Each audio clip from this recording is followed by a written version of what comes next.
Hi everyone. I'm so glad that we could make it for another day. And we are with Lindsay Davis today. And we're going to talk about weight loss and her great book, You Can't Eat Love. I love her title. It's like something very unique. I've never heard about this. You Can't Eat Love. And then I was really inspired to read her book, and I read it and I really enjoyed this. That's why I was encouraged to ask her to come and talk about her book and show you how she could lose 100 pounds, right?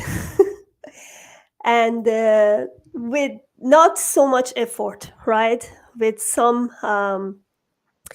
changing her mindset and following her own rule. Let's just talk about it. I'm very curious to hear about her. Welcome to my show. Oh, well, thank you so much. I really have been looking forward to meeting you in person. Yeah, thank you so much. All right, talk about your strange topic. You can't eat love. How come you come up with this unique topic? Um, well, Mother's Day, and I talk about this in the first chapter of the book. Mother's Day recently, I was eating a chocolate meringue pie that we've been making in my family for over 70 years. And it's kind of a family staple. Anyway, I was making this pie, and I had made it in remembrance of my mother, who had died 36 years before. And as I was eating it, I was thinking about, what was so important about this pie. And it dawned on me that I was trying to eat those memories. I was trying to recapture, the family love and all of the times that we were together and all that. And I just sat there and I said, you can't eat love. And it just resonated through my whole body so much that I had a piece of paper and a pen sitting there on the table, and I grabbed it and I wrote in like 30 seconds the first two paragraphs of the book, which are, you can't eat love. But it was so eye-opening, because then I started looking back and realizing that's what I had been trying to do, was trying to eat the love that I thought I didn't have. And through, a journey, I realized that the only love I was missing was the love for myself. Beautiful. Yes, because I actually read through your memories in your book about your grandfather, right? Mm-hmm.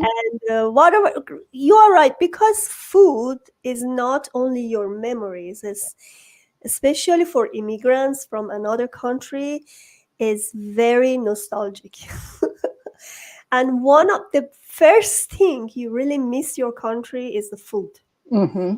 And hopefully, because of, I mean, fortunately, because Toronto is a great city, and we have lots of Persian restaurants here, lots of Persian supermarket, we usually don't miss too much.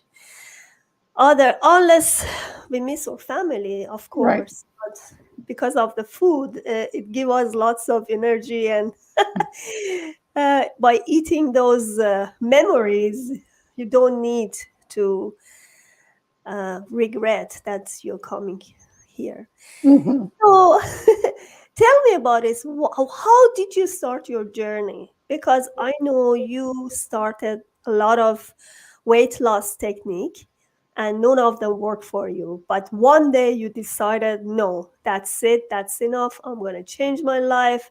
I'm not going to go through those temptation. And let's just talk about this. Well, like so many other people, I hit a rock bottom place where I was like, okay, you can go one of two directions. And I took a really hard look at myself, which so many of us don't want to do. We want to, look at ourselves with one eye closed, and we can't see the mess that we're in. And so I took a look at myself and I said, I am not healthy mentally, I am not healthy physically, and I am not healthy emotionally. And I determined that what I wanted to do is I wanted to be 80 years old, sitting in my rocking chair, saying, I've done almost everything I possibly could. And the only way that I could do that was to be the best version of me that I possibly could be. So I literally drove a stake in the ground, which is out in my yard still, and said, from here on, I'm going to do things differently. So I started learning about emotions. I got really clear on why I wanted to go on the journey, because just like you with your decision that you were going to have a child, you were very clear on why you wanted to have the child. And to me, the best description I've heard of how important a why is in the movie Resistance. Jesse Eisenberg plays Marcel Marceau, and it's about the World War II and how Marcel Marceau helped all these Jewish children escape from France to freedom. And this is before he's Marcel Marceau, and he's practicing and he's being a clown and all this. And his father asks him, he says, why is this so important to you? And he says, I don't understand why you have to be a clown. And he looks at his father and he says, why do you go to the bathroom? And the father says, because my body demands it. And I said, that is it. When we are so clear on why we're on a journey, our body demands it. So I became so clear that I wanted to be the very best version of me that I possibly could, that nothing else mattered. Nothing else was going to be in my way. All of the things that I had given into, the Big Macs, the cookies, all of this other stuff, it no longer mattered because my body was demanding that I be as healthy as I possibly could be. And I decided I'm going to live to be 153 years old in one day. And the only way to do that is to take very good care of myself and set aside all of these other things that I'd been living with. But the hardest part about the journey wasn't the decision. The hardest part was to start learning to take care of myself. And I talk about putting your own oxygen mask on first. Because so many times, we are taught, especially as females, we're taught that we go second, we go last, we don't go first. And so to claim my firstness, that was difficult because you start getting pushback from the people around you. But I learned I can only do something about me. And what the other people do is their thing. I have to take care of me. I have to put my own oxygen mask on first. Because you fly. And truthfully, you have 30 seconds to get that oxygen mask on. And if you're busy putting it on somebody else, guess what happens to you? And when that plane lands and you're laid out in the aisle and everybody is stepping over you, they're all going to say, there's that very nice person who helped me, but where are you going to be? And Beautiful. so that was the hard part about the whole thing. But just getting clear on why I wanted to go on the journey. Exactly. Why is so important? Because you clarify exactly your goals, why you want to be there, what do you see as outcome. Like, you talk about oxygen mask, and I remember something when I was trying to learn diving.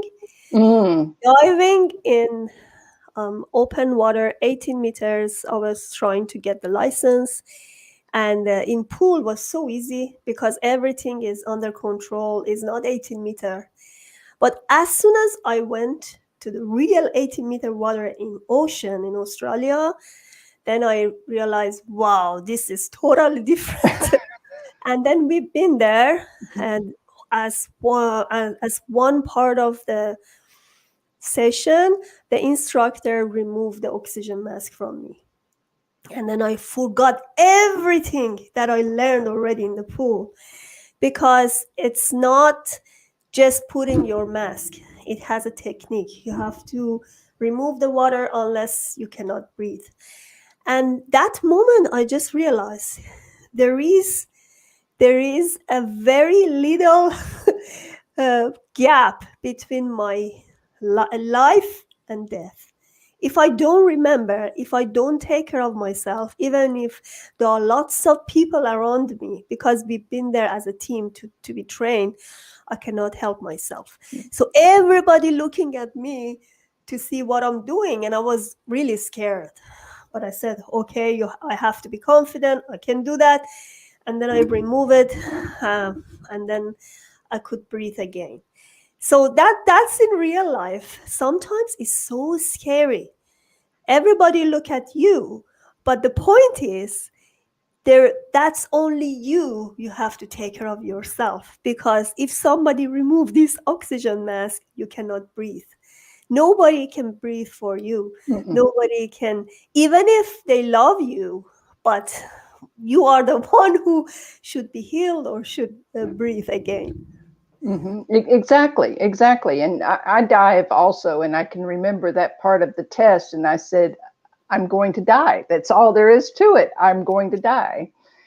But it's very real. And as I said, part of the problem is culturally, we are taught until we experience something like learning how to scuba dive, and we're taken out to do the open water test. Because as you said, in the pool, it's very safe, it's very secure. You can touch the bottom. In the ocean, sometimes you can't touch the bottom. Uh, Exactly, yeah. and the side of the pool isn't just right there. So it's really important. And when it comes to, I recognize when it comes to discovering my true self and shedding, almost 100 pounds, that's a lot of weight. Um, if I wasn't putting myself first, then I wasn't making good food choices. I wasn't making good exercise choices. I wasn't making good mental choices. And all of that, it all goes together in order to be the best you that you possibly can be. Because as you know from your experience with your baby and everything, a lot of it is mental. So much of it is mental. And if we don't clear the garbage out that's in here, it stands in the way of us achieving our goals. Exactly. Leslie, I have clients. She could have her baby 47-year old. Mm-hmm. And I have clients that in 30-year old is still struggling because they think they are old. You see, that's the difference between mindset Right. and how you can change your mindset to be healthy again and heal yourself Mm-hmm. within. Yeah. Well, and one of the powerful quotes that kept coming back up to me, and I have it written all over the place, is a quote from Henry Ford. And he said, and I've got it at the very beginning of the book, whether you think you can or think you can't, you are correct. Exactly. Yes. Exactly. And that to me was so powerful because it told me that whichever way I believed, that is what the outcome was going to be. So Yeah. your 30-year-olds that believe they can't because they believe they're too old, they need to really decide, is their body demanding this? Yes. I like it. Yes. So, how long did it take you lose that extra pounds? It took me about 21 months to lose the Wow. weight. Less Yeah, than less than 2 years. yeah, yeah. Amazing. Um, but I didn't lose it really, really fast. I slow and steady. I did have some times where I gained, 1 or 2 pounds, but weight loss, like so many things around here where I live, the roads are not flat. The freeways are not flat. So to me, the journey is like driving down the freeway around here. It goes up, it goes down, it goes under, it bends, it goes around. And that's the way that my weight loss journey was. But where I didn't get frustrated, where I didn't get upset, and as I say in the book, I did not park my car, I did not get out, and I did not walk home, was because I was very clear on why I was on the journey. So just like so many other times, if you're in a traffic jam, I'm sure Toronto has plenty of traffic jams. If we think about it, when we are in our physical car and we hit a traffic jam, what is it that we do? Well, when you're on a journey, any kind of journey other than driving, you have to think about, what am I going to do when I hit a traffic jam? Am I going to park my car, get out, and walk home? No. You change the radio, you call a friend, you do something else, but you persevere, you keep on going. Because eventually the traffic jam will clear up. Yeah, I actually usually listen to something to learn something. I had some CDs in my car, Mm-hmm. and it was like a Spanish training and other stuff. So I never, I never lose it. So I still had something to learn. Mm-hmm. So we have a few seconds for a break, and we come back again. Okay. Yeah. Please subscribe to Panta Calhoun Transition channel and order my book Naturally Conceived through Amazon. Thank you for watching.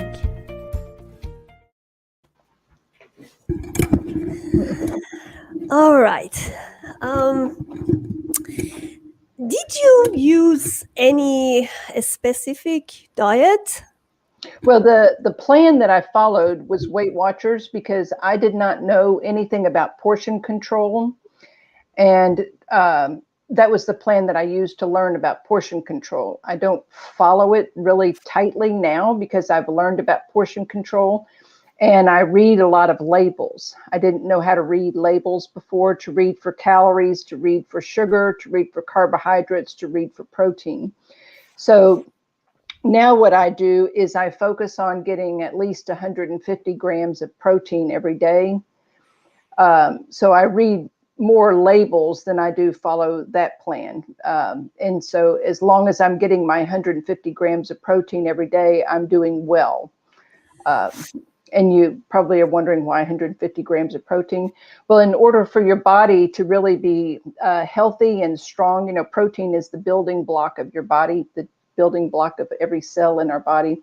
And I do a lot of weightlifting, but also I am old enough to get cheap coffee. So unfortunately, as we age, our bodies are breaking down and we require a few more building blocks.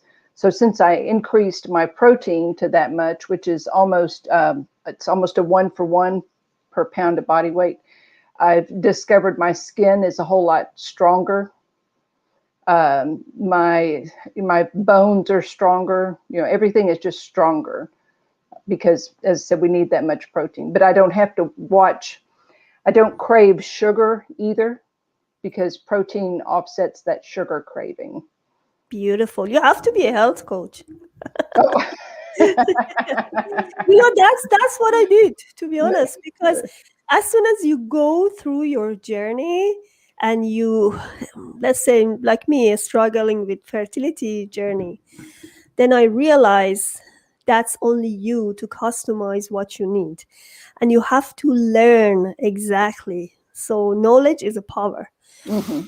Mm-hmm. You have to learn what your body needs, what your mindset needs, and then you can customize even medical doctor prescription or other holistic medicine prescription for yourself. Because I knew my body, and I know what I don't like, what I like. So I never force myself to eat something that I don't like. So I try to customize it to myself. But to me, it's not worth it to eat things that you don't like. Life is too short to eat food you don't Exactly. like. And then you shouldn't deprive yourself, as No. I always tell my clients, because one of the problem for infertility is not having enough carbohydrate.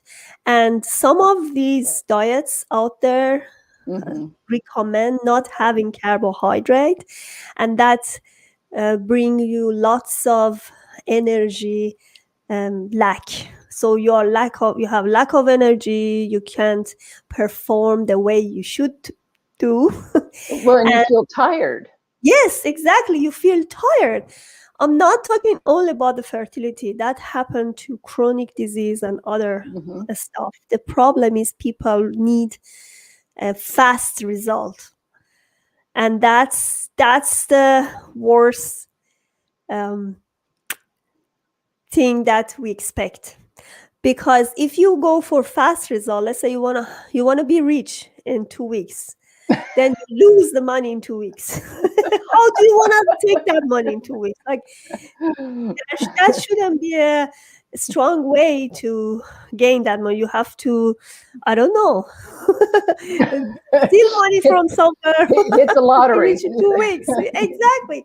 But I actually research about this lottery stuff as well. I see a lot of people um, apply for lottery. They get the money and they lose it because they don't know how to use it. That's the same with the weight loss. I Mhm. remember I had a manager, and he had some extra weight, and he determined to lose it. He lost it, but he was always angry and not really in good mood.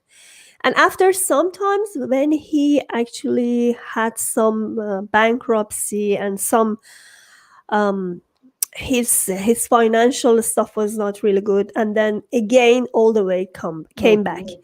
So you see here there should be some lifestyle change, Well, as you did.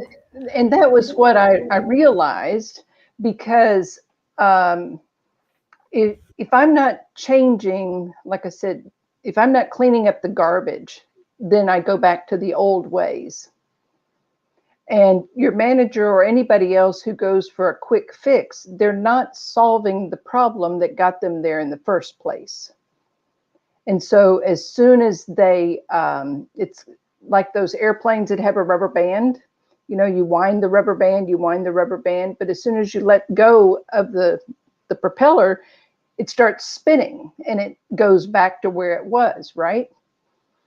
So if we don't, in anything, it doesn't make any difference what we're doing. In anything, if we are not being clear and cleaning out the garbage and creating new habits and new lifestyles and reinforcing those habits and reinforcing those lifestyles, it's easy to go back. One of the things that I talk about in the book is our minds are like a dirt road, a muddy dirt road. And we've driven down that road so many times, our car drives itself. So as soon as we start changing these things, we're making new ruts in the muddy dirt road. Well, it's real easy to slip back into the old ruts. And once we're in there, how many times do we go, oh, well, I've fallen back in, I can't get out. I But like what that. what I encourage people to do is to say, oh, well, I fell in, I'm going to get back out, and it's going to be okay. But I have to clean the mud first, because if I don't clean the mud, it's gonna be slippery and I'm gonna get back there again. Right. So we That- drive slowly and we drive carefully and we practice. I mean, I advocate a lot of practice.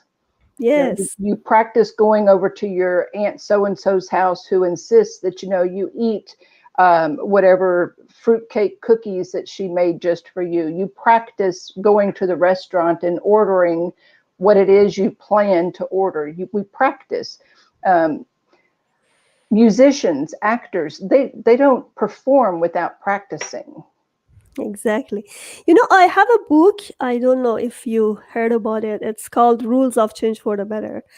I'm just talking about the change. I said change has few stages, and we always miss some of these stages. Mm-hmm.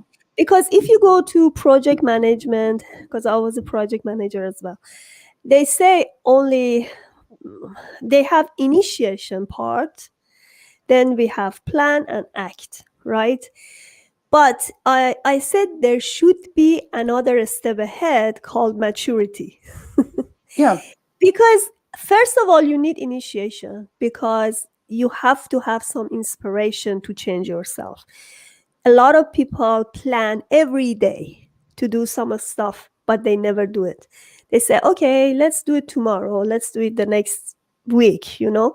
Hmm. But if you have enough inspiration to wait for weight loss or writing your book or whatever, then you can keep going, do the planning, stay on your plan, and again go to action and do little by little, a step by a step, and finish it, complete it. But if you're not in maturity level, which you said it comes with the practice, Hmm. you're gonna lose it. Yes, That's so right. that's why you have to keep learning. You have to like, I was a programmer, IT programmer before project management, and IT is a very, very vast word. If you don't learn for 6 months, you're out of market Hmm. because technology is crazy. Let's say, no, I cannot do programming right now because I have to learn so many things to catch up to where Right. I was. You know, that's again with the body. We have to you have to be constant learner, and we have to be mature in what you're doing. As you do for weight loss, you're not going to get back there again because you're mature enough to keep your weight. Well, and as we are learning new habits, I believe Yes. that we need to celebrate. We need to Yes. celebrate, every little tiny win. You've got a 3-year-old. So every time your 3-year-old does something, it doesn't make any difference what it is. If they put together a puzzle correctly, or they're building Legos or something, I mean, what do? You cheer for them. Yes, great job, amazing. Oh my goodness, that's so wonderful. So that's what we need to do for ourselves when we are changing our thought processes, changing our habits. We need to celebrate because that reinforces the behavior. And I talk about Don't Shoot the Dog, the book Don't Shoot the Dog. That applies to almost everything.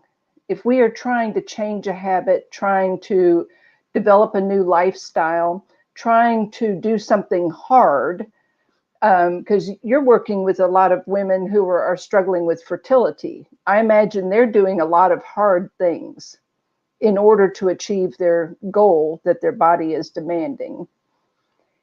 Encourage them to figure out how they can celebrate each little teeny tiny win, because it's so easy to focus on when we lose, just as it's easy to focus on the times when I ate more chips than I intended to eat. It's easy to focus on the times when I ate more at a party than I planned on eating.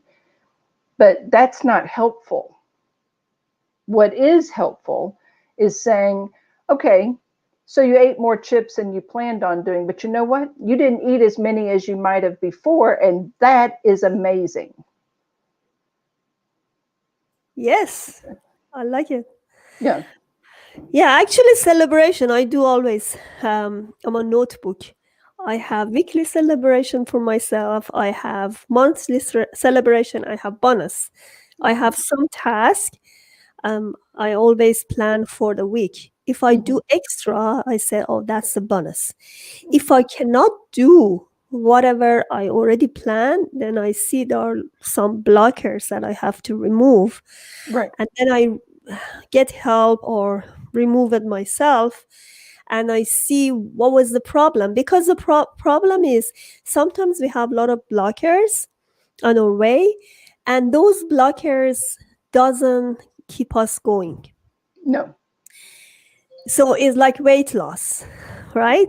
So you have to see, okay, yes, yeah, but I'm craving, I really need to have some sugar, and you justify it with yourself Mm-hmm. that your body needs sugar, and after justification then you have one. But you see, what I've learned from that is my body may be saying it needs sugar, but what I've learned, it's really saying it needs protein. And so when I feel that hunt start setting in, where you're going through the pantry looking for something, I'll take a breath, I'll take a moment, I'll pause, and I'll say, okay, this is what's going on. Go find some protein. And I grab the protein, I take that, drink that. Usually I drink protein, have a protein drink. Sometimes I'll grab some lunch meat, the higher protein lunch meats, and that settles that whole craving. It's amazing. I'm not a doctor, I'm not a nutritionist. I'm simply saying this is what I have discovered will settle that sugar craving. Yeah, beautiful. And I'm not craving sugar anymore because I changed it in my mindset. Mm, And what I did, I created a very bad picture I have about having sugar. that's a If good I plan. if I want to have chocolate, I created in oh, I will be very fat, I will gain some fat and I make it very, very ugly in my mind. Hmm. Then I just, it's disgusting. I don't want to have chocolate. Yeah. I couldn't resist before. I just go and have it. But right now, even my stomach doesn't take it. So I cannot Well, take once right, sugary processed once we learn, or stuff. once our body realizes it doesn't have to have that fake sugar or Mhm. refined sugar, it doesn't taste good. Exactly. Our body is wanting natural sugar, the sugar that we get from dairy products, the sugars that we get from fruits and vegetables. That's what our body wants. And that sugar tastes much better. And natural. Yes, Hmm. exactly. So we go through your Facebook and website. What do you do there? You have your book there for Yes, parents. the book is there, and I post in there, and have conversations with people. We also have a private Facebook group you can ask to join, which is also You Can't Eat Love, and you can get to the private group from inside that Facebook group. But I just post information looking for conversation. That's where you can keep up with what's going on. Also, for your viewers, if they want, if they do buy the book, You Can't Eat Love, and drop a note with a screenshot of their receipt and their email address, I will send them a free PDF of the workbook, which is a $10 value. Wow, So just, as a gift to say thank you so much for getting the book. beautiful. Yes, I saw your workbook, and there are lots of practical guidance inside your book that Oh, well, thank you. it's so easy to follow, to be honest. Thank you. And yeah, and I love your book because it's not only medication, it's not only a specific diet. That's what you need to learn about the calories. Yes, you have to learn how to manage your vitamin and minerals to have enough energy per day, and that's it. Hmm. As you have that knowledge, then you don't really need to follow any other diets. No. Yes. And the book is not as much this is what you need to do to lose weight book, as much as it is Changing mindset. let's take care of what's up here so that your weight is not a problem anymore. That can be actually applied to any other addiction. Well, that's what my youngest sister is a counselor, and I sent it to her and asked her to read it. And she works with addicts, and she's also a grief counselor. And she said the name of the book could be "You Can't Drink Love, You Can't Drug Love, You Can't, any of the addictions." Yes, This is because coming from a counselor. exactly, that's the same thing. And with the addiction, there are some other stuff, some other aspect attached to it because they need some distraction from the real world. Hmm. And I know for some people who gain a lot of weight, they are addicted to eating, right? So Right. eat something to distract themselves from the world are in. Yeah, Yes. and which is one of the reasons why, I mean, I talk about the emotions and feelings and things like that, because so many times we grow up being told that we can't feel, or that our feelings are not legitimate. Yes. And so we have to learn how to feel instead of eating. Exactly. Exactly. Thank you so much for Oh, being well, thank here. you. I appreciate it. And yes, go and buy You Yes, Can't Eat Love, yes. Buy especially. the book, drop a Yeah, screenshot of the receipt, and I I love will the end your color, by the email. way. I Oh, mean, the thank you. cover. The Thank cover. you. I appreciate that. Yeah, Drop a screenshot and I'll send a copy of the workbook to you. beautiful. Thank you so much. Thank you. Yeah.